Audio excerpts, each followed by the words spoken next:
Hi guys, happy Monday. It's our first Monday in the month of May. It's May 4th. And I'm just really happy to see you. I hope you had a really good weekend. We're gonna read the Trees in Our Community poem again. So I'm gonna read it to you. While we're reading it, I want you to think about the places in the poem, the settings. Because then we're gonna look at some pictures and we're gonna see if those pictures are the same as the places in our poem or if they're different. So here's our poem. Oak tree in the park, see the ants crawl up the bark. So that was our first place. Did you hear it? Oak tree in the park. Here's the next one. Willows grow beside the stream. They keep water clear and clean. Maple near the street. Leaves change colors, it's so neat. Quaking aspen outside a home keeps it safe from wind and storm. Paper birch trees on the path. Use a stick to draw and scratch. So I heard 5 different places. I heard a place for each tree. So the oak tree was in the park. The willows were growing beside a stream. The maple tree was near the street. The quaking aspen was outside of a home, so near somebody's house. And the paper birch trees were on the path. So now we're gonna look at some pictures and see if we notice things that are the same, places that were mentioned in the poem, or if we don't see them at all. Maybe it didn't talk about it in the poem. All right, so our first picture looks like a teeny tiny little house. I might call it even a cottage, like from a fairy tale.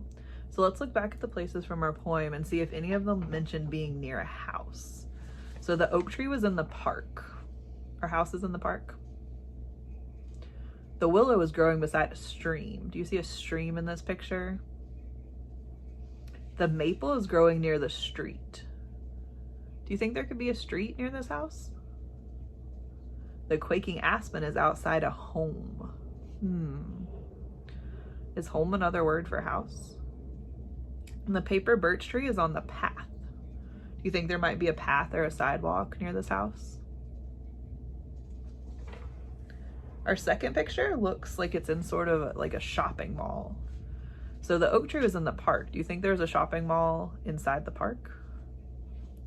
The willows were by the stream. Do you think there's a stream inside this mall? The maple tree was near the street. Do you think there's a street inside the store?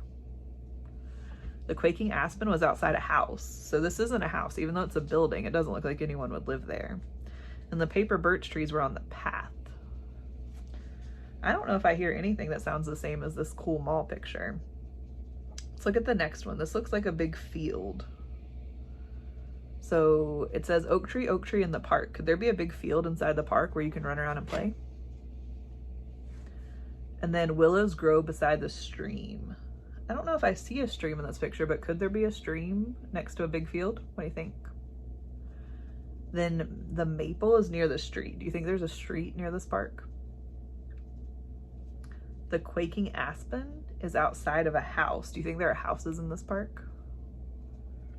And the paper birch trees are on the path. I've definitely been to parks that have paths through them that you can walk on, so maybe they have paper birch trees there. And our last picture has a big hill and there are 2 tall trees on it. So do you think that tree might be in the park where the oak trees live? Or maybe there's a stream near it where the willows could grow? Or could there be a street near that one for the maples to live on? Or the quaking aspens are near a house. Do you think there might be a house near that hill? And then you've got your paper birch trees on the path. Do you think there's a path that goes up onto that hill? It could be. So now that we've looked at the poem and talked about what places are the same and what places are different, we're gonna pick one that is the same, that was in our poem and matches one of our pictures. And we're gonna write about it and draw about it. So I think I'm going to pick the house.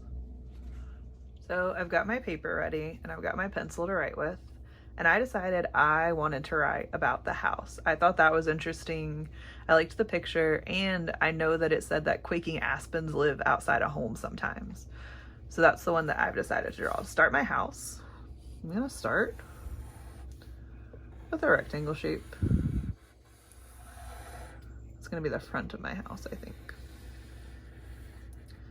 And then because I want to draw a tricky picture that makes it look kind of 3D, I'm gonna go up like this.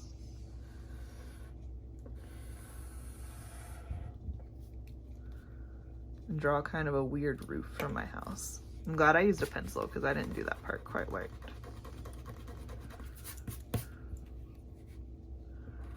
Let's do more of that. Okay. Remember, it's always okay to mess up. You just can't let it bother you too much. Because if I spend a long time thinking about how I made a mistake, then I'm never going to get finished. So I just erased it and started over.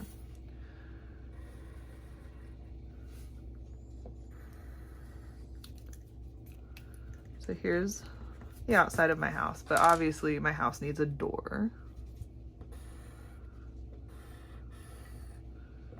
And probably some windows. I know if it's gonna have cool trees outside of it, they would definitely want windows so that they can see out. And then I'm gonna give it some tiles on its roof. Or maybe just some cool lines. I'm gonna give it a window over here. And then maybe they even have another like secret door back here. All right, so there's my house. But you guys know that a house just can't live by itself and float in the air. So I'm gonna draw a line to give it the ground.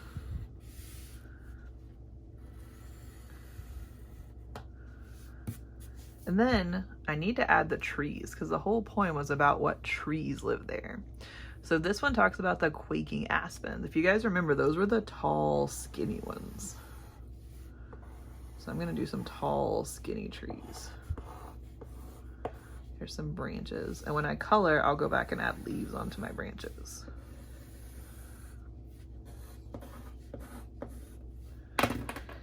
All right, so I've got most of the drawing part, but like we know we're not done. This isn't a high quality picture yet. So I'm gonna get out some crayons because that's gonna help me add the details that are gonna make it look really, really good. So in our picture of the quaking aspen, it had yellow leaves. So I'm gonna use some yellow to add these leaves onto my tree.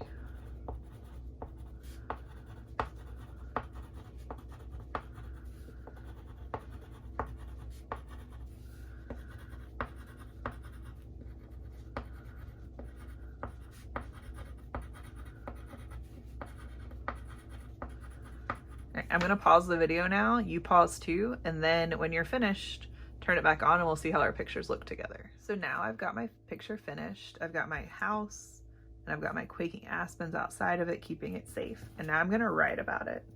So to help me to remember how to spell the name of my tree, I'm gonna look back at my poem. So here it is, quaking aspen.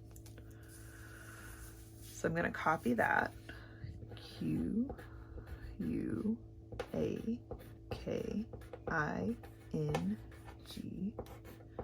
aspen. So quaking aspen. And now I want to write something that matches my picture. So I think I'm going to write that they live beside a house. Quaking aspen. Ooh, even better, I'm going to write that they grow beside of a house. So I'm going to sound that out. Gr, g, r, o. Now that sounds like a long O, gr, o. But I know that there's a secret trick for this O sound, and it's gonna actually be an O-W. When they work together, they say O. Quaking aspen grow, B, B, E, beside, I, D. But I know there must be some reason this I is saying I instead of I. I think it has a magic E at the end. Quaking aspen grow beside a, and there's our house. Here's another owl sound. This time it's O-U. Owl. And I know just because I've been reading a long time that there's another sneaky E down here at the end. Quaking aspen grow beside a house. And I'm finished with my thought, so I'm gonna put a period at the end. Actually, I might make it an exclamation mark because I'm a little bit excited about these quaking aspen growing outside the house. So after you finish drawing your picture and writing on it, take a picture of it and send it to me. I want to see your work. I want to see how amazing you did. And if you send me your picture, I'll take a video just for you and talk about how awesome your work is and send it back to you. Can't wait to see your videos, and I'll talk to you guys soon. Have a good day. Hi, boys. boys and girls. Today is Monday, May 4th, and it is day 24 in your learning packet. This is Mrs. Labor again. I'm going to go over with you the word work activity that you have to do today. Okay, we're going to read a decodable text that's called Josh Takes a Bath. Then we're going to highlight or make a list of the high frequency words there, they, and were. So these are the words we're focusing on. There, they, were. Okay? There's 3 words. So I'm going to read the text to you. You can follow along with me, then I want you to practice it on your own. The title is Josh Takes a Bath. Josh is in the mud. The tub is big. He cannot get in. The cup is not a bathtub. He cannot fit. Josh will get in the lid. He will have to sit in the sun. Josh is not wet. He can nap in the sun. Okay, so what we're going to do now is we're going to look at our words, and you're going to highlight. So you can either highlight with a highlighter or underline or circle the words. So we're looking for these 3 words, there, they, and were. Okay, I'm going to find them, I'm going to highlight them. Here I go. Josh is in the mud. The tub is big. He cannot get in. The cup is not a bath. He cannot fit. Josh will get in the lid. He will have to sit in the sun. Josh is not wet. He can nap in the sun. Okay, so did we see that word at all? Did we see there, they, or were? Okay, now it's your turn. I want you to read the text by yourself.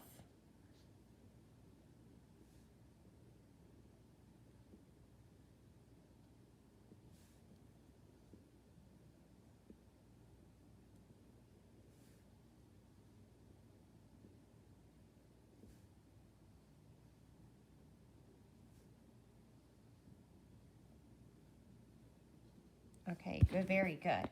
Okay, now we're going to look for those 3 words I was talking about. There, they, and were. Does anybody see them on this page at all? Good, they're right here. So when you find these words, I want you to highlight them. That's the word there. This is the word they. And this is the word where.